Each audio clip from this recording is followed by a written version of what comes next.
welcome to P&B Sports Show. I'm Abel Sunday, and we kick off from the grassroots Imerienwe Community Inter-School competition. Mr. Zavi Okoro, a tournament the coordinator, Mr. Zavi Okoro, is the tournament organizer who was shaping the inter-school tournament in Imo State. And of course, after talking about the grassroots tournament, we'll switch down to the national matters. Reports surrounding Eric Charles, head coach of the Super Eagles, reportedly demanding $130,000 monthly salary negotiation, 18 additional condition added. Is this ambition negotiation strategy or a financial stretch for Nigerian football? What does this mean for the future of the Super Eagles? To break it all down, I'm being joined virtually by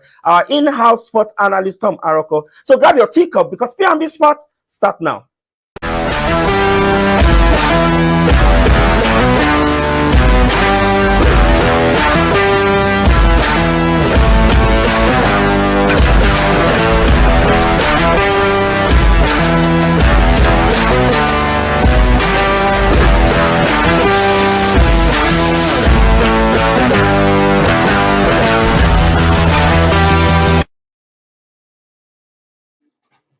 Welcome back. It's still P&B Sports, reaching you live from the nation's capital. And I've been joined by Zavi, audio from Imo State. Mr. Zavi Okoro, good morning. And how is Owerri this morning?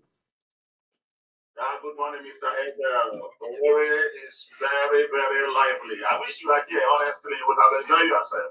Yeah, I believe you will invite me one of these so that I'll come and eat Ufe Owerri and how they call Oha and all the pounded yam and akpu. I'm going to be eating them there in Owerri. I guess you must have been celebrating by now.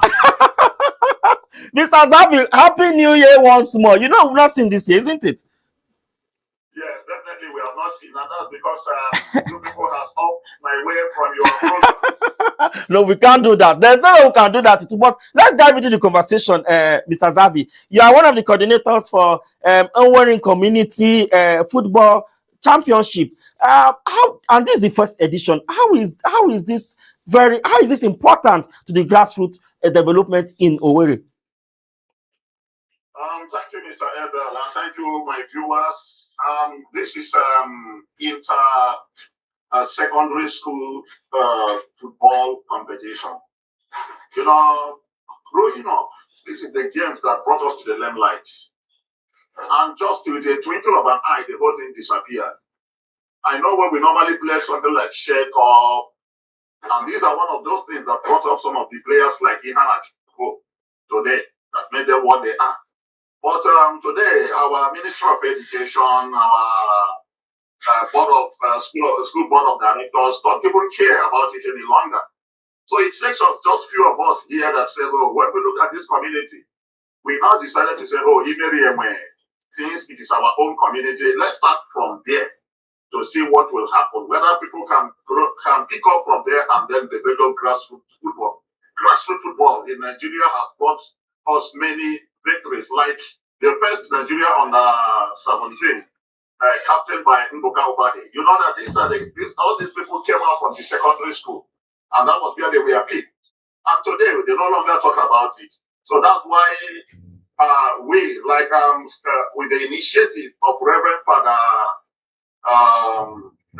Chika Opana, who is a sports philanthropist, conversation with him and knowing that me as the director of sports of Veritas University Abuja, we now say, okay, immediately he asked me what can be done. I now explained to him, okay, let's pick it up there. And that is what we are in now. Okay, Mr. Zavi, when that is the first edition, and we know that the likes of Heartland of Owerri would have their own pedigree in also in the National League. Do you see that we are bringing back football to that city? Because like Heartland now is not even, I don't think Heartland is there in their very best form right now. But seeing this kind of competition going down in grassroots, do you think this will improve the quality of football in Imo State? Definitely. every sports program is meant to improve the quality of sports in that state. Heartlanders of Owerri are playing lower division now. Championship. While there is King Caliphate, who is now representing Imo State in Nigerian Premier League, Professional Premier League. Now, these ones now, we look at them like today. I'm supposed to be there, I would have been there so that I can show you what is going on. There is a scouting program going on at the field where we are supposed to kick off the opening ceremony of the game today. Youths converged at the Umoye's field in order to be selected and be scouted from the scouters that has come here. Now I can tell you that this kind of game now, like the opening ceremony, the Imo State FA will be here, the Commissioner for Education will be here, the Board of Directors of Education will be here, and as well, I can tell you that at the day of final, you will see people like Kalumanko and go because Kalumanko was picked for the Holy Ghost College. Okay. So that was where he started. So all these people will be there in order to cheer the youths up and then make their decision. Even Apuneke, who is the coach of Heartland, yeah. He is from this village too. So is his route actually? This is his route, and we're going to see big names like you rightly said, Kanuanko, Emmanuel Monike, and the likes. We're going to see them to grace this occasion. But before, as we try to round up, Mr. Zavi, looking at how many schools are we looking at to participate in this first edition? Then how much are we saying? Like I'm talking about the prize winning for first, second, third. How much are we saying for, in regards to that? Now we have about 10 secondary schools that are starting the game, and that's because we did not plan it so wide. So we just started with the best 10 secondary schools who we went to their school to sensitize them and then see the number of their students to make sure that they can be able to produce up to 25 players that will be coming for this. The winner said, at the end of the game, there will be medal, there will be trophy for the winners, there will be medals for gold medal, silver medal and bronze medal for the first, second, and third. There will be best prizes for the best player, best goalkeeper, and the best behaved school. And as well, we have 500,000 for the winner, for the secondary school that comes first. Yeah, then we have 300,000 for the second, and then 200,000 for the third, making 1 million naira. And then with other prizes and certificates to be given. Perfect.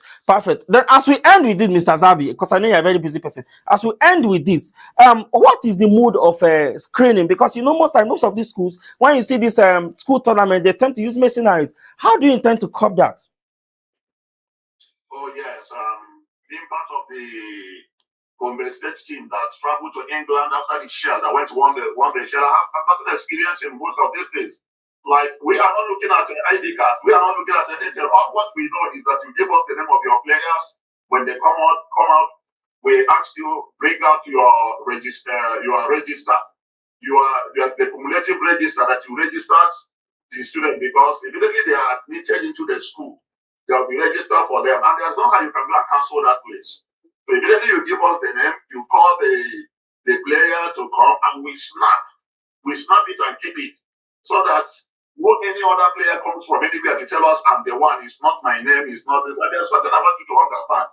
Like secondary schools, you could understand that some of them did what they are. If they have machinery, some of them will come and say, hey, this person is not from our school. This person is not from our school, especially when people are telling you that you're playing very well. They went and carry machinery. Some of these things do happen. So this is our way of trying to curtail some of these machineries. All right, Mr. Zavi, on that note, I want to thank you very much indeed for sharing your time with us. And as the competition kicks off on Monday, we'll keep in tab and see how we'll follow up this story to the end of the championship. Thank you so much, Mr. Zavi. Thank you. God bless you. Yeah, Mr. Zavi is the coordinator of this event, and also he is the sport director of Veritas University, Abuja, and he was just talking to us Down from Owerri. Thank you so much. And we're going on a short break. When we return, we'll have our in-house sports analyst, Tom Aroko. From there, we will talk about everything about the national team, what Eritrea is saying, and of course, what FIFA is also saying about the DR Congo case. Don't go anywhere. We'll be right back.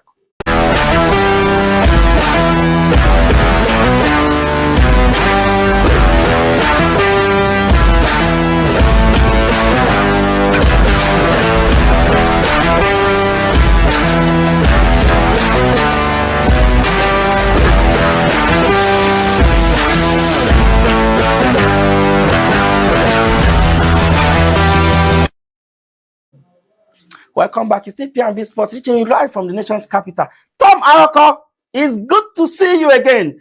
Good morning. You are looking kinky this morning. Good morning, Mr. Ego. Good morning, Nigerians. Good morning, sports fans all over the world and in Nigeria. I'm so excited. Thank God it's Friday. Yes, I know you will say that. I know you will say that. But Tom, what is the secret? Why are you looking this way? What is the secret? You look different this morning. The secret is God. God has been awesome. God has been fantastic. And also, when you keep on sending prayers to me, why won't I? You are just a politician. But Tom, let's dive into the conversation. Eric Child, before now, he's like somebody that has been, I'm sorry to use this word, he's very humble. Whatever they tell him is, but now I think he's starting having some kind of, though, because of his performances. So he's giving us demand now. But one will say that, yes, it's a basic thing because come on, he needs to get some of these 18 things that he named that he needed, basic, like a driver, SUV, 24 hours of flight, blah blah blah. Do you understand? So, but when we say why are you saying this now? But because when you came in, we have you like on our jugular, but right now it's like you are the one holding us on our balls. What's going on? I don't know if you can share some light on that regard.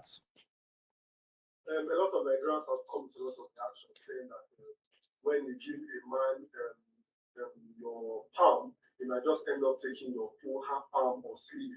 And I do not think it's something like that. I think what he has done is that he's requesting for the benefit of not just himself, but for the benefit of his entire team. This is a man that was on a contract of $50,000, every month. But after some time, he has looked at it and he has said, you know what? I don't think $50,000 is enough. I think we should increase it to $130,000 since we are done with our contract and our agreement, so we can sign a new. They are not done. 1 year. 1 year is still left. 1 year. Heading into the Intercontinental Championship, because qualifications, because something that might come soonest. And also, he is not saying that this $130,000 for himself. Obviously, that $30,000. But he's saying it's for himself and the entire team.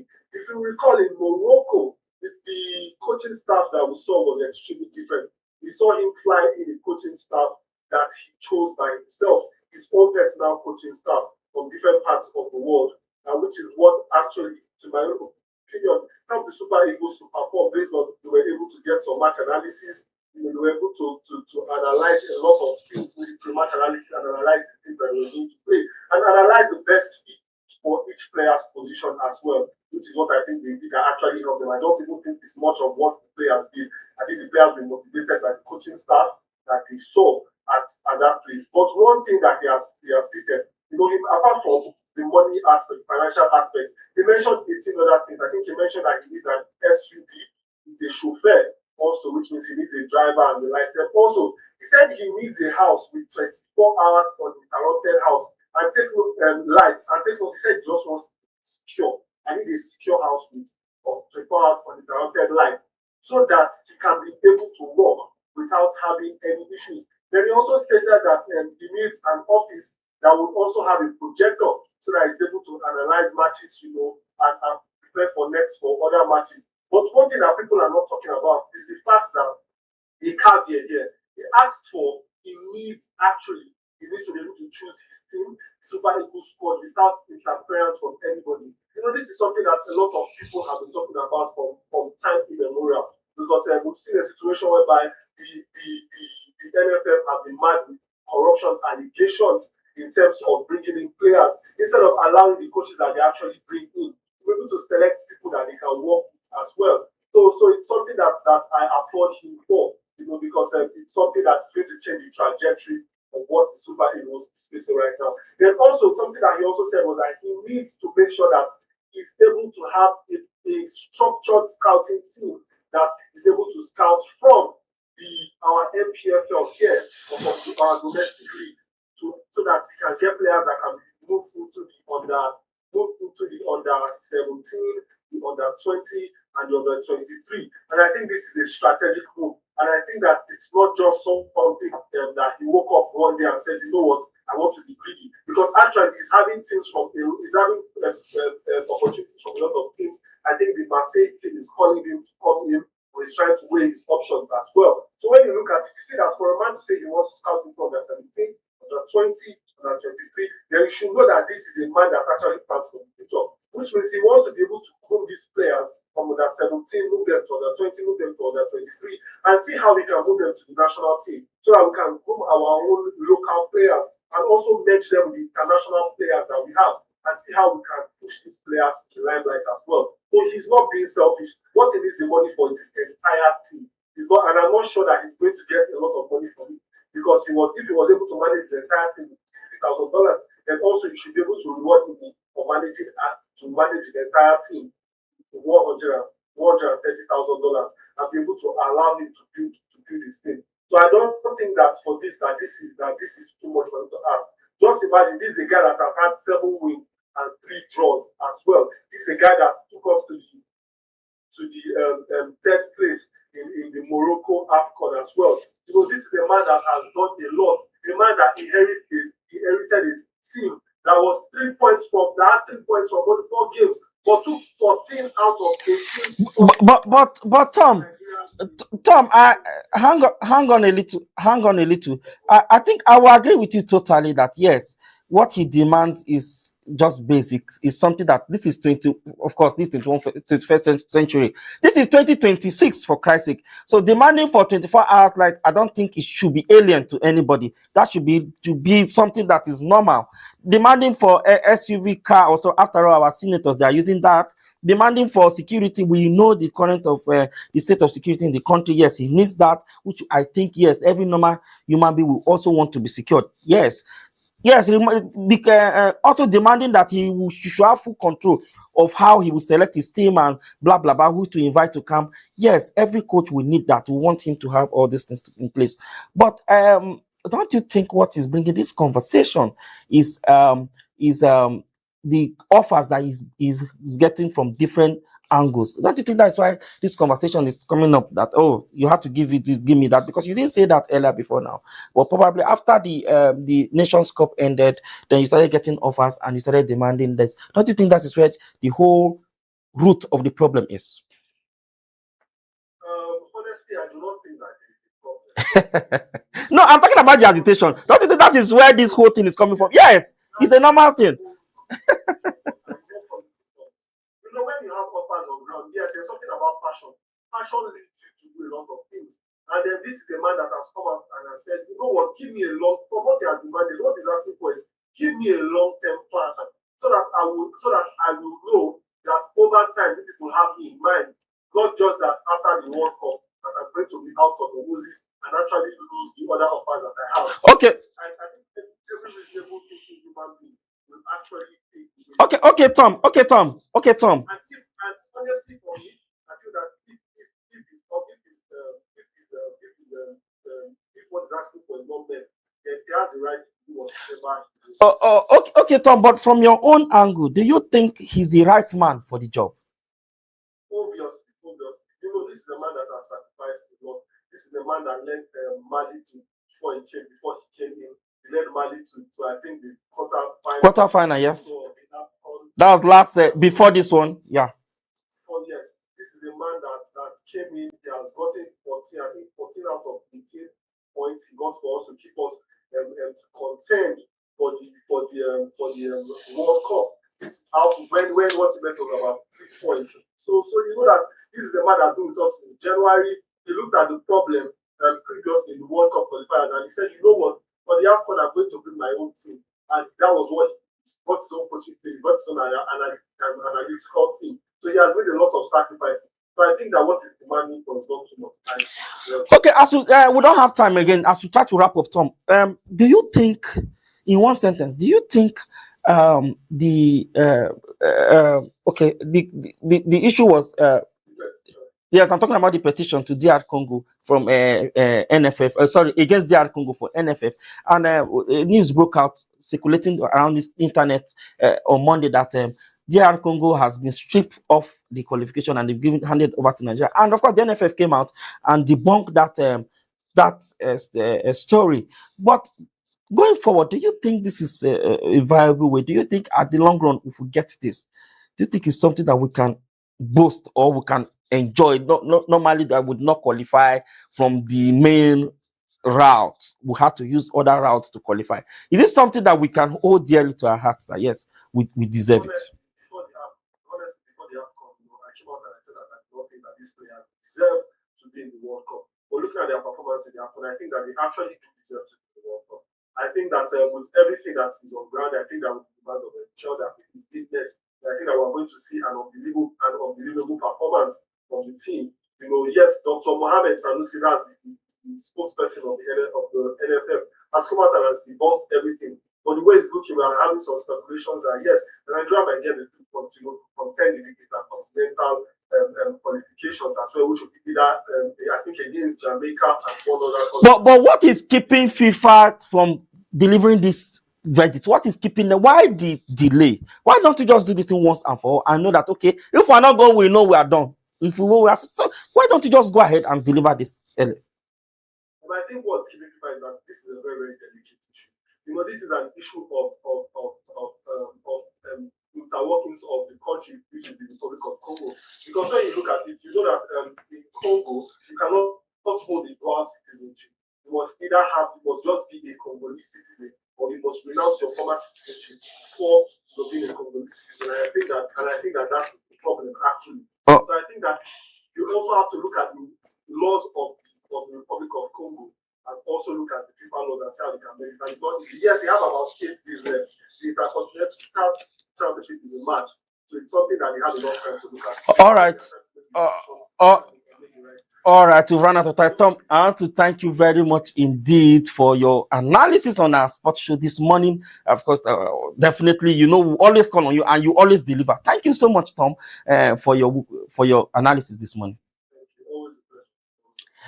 All right, we talked about the inter-school football competition this morning, and Mr. Xavier Okoro was right here and he gave us the whole details about it. And of course, to now switch over to Eric Charles' demands for $130,000 for his monthly salary and other 18 items that he demanded that he demanded that the NFF to improve on his contract. But that's all the things we have. We spoke about this morning, and I want to thank you very much again, indeed, Tom, for your insight on this matter. Thank you so much, Tom. Always a pleasure. All right. Nigeria. All right. For more information, you can connect with us on all social media platforms, on YouTube and Facebook at Politics&BusinessTV.English, on IG at PMBTV_English, on X at PMBTV_ENG. I'm Abel Sunday, and from me and the entire team, goodbye.